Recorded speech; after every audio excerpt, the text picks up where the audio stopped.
The ancient Egyptians did it. Researchers have found samples of mummies and on Egyptian artifact. The Old Testament also talks about it, particularly in the tale of Samson and Delilah. Hello, I'm Gwen Edwards, and welcome to another edition of Our Lives. Okay, what in the world are you talking about here, Gwen? Hair locking or wearing African locks. More from my first two guests today. Orin Saunders and Thando Kafele are African lock hair specialists who are here to tell us more about this exceptional history. Welcome, gentlemen. Thank you. Thank you for having us. Yes, to give us more about the history of African locking. Well, if I may start, people often ask that question, where it began and the origin of it. But what I say is that it's the most original hairstyle, period, for man.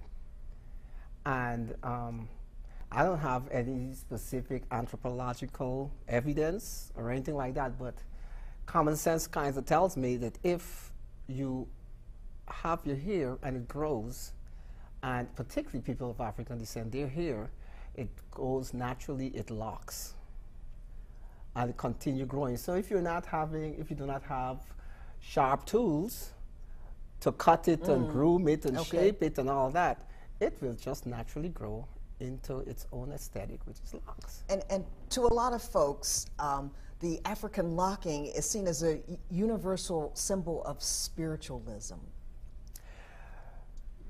For everyone, it's not spiritual. Everybody locks their hair for different reasons. Some is spiritual, some is cultural. It could be a fad.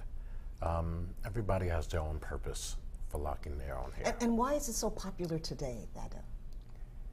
Well, I would say one of the reasons that locks is popular, it's more of a, I'd say, a shift and a transformation of people in their lives. And I think we can safely say that that transformation has been going on for some time now. And particularly for us, we started out with Knapp's African Groomers in Brooklyn in 1985, and then Locks and Chops, Locks and Chops Authority Corporation. We've been doing this between the two for 25 years, and are pretty noted in the community and in the world as the authorities in this, the ones that actually started this and made it popular, and made it acceptable for corporations and for people that want to wear it with their natural hair. And how much of a part did Bob Marley and the Rastafarian movement play in making it popular?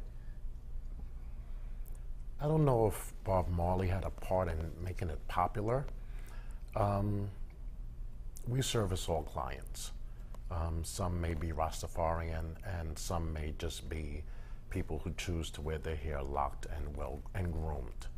So Bob Marley may not have been a major part of making it popular.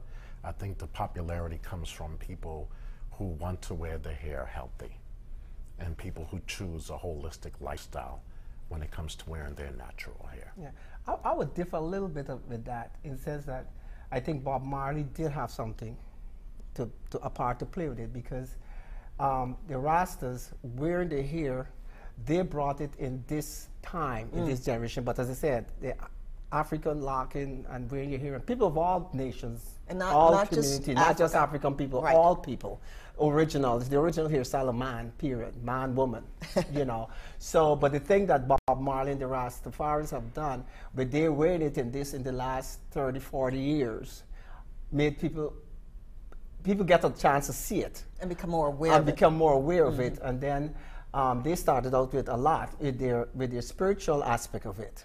But as Kafele mentioned, it has been a style that it has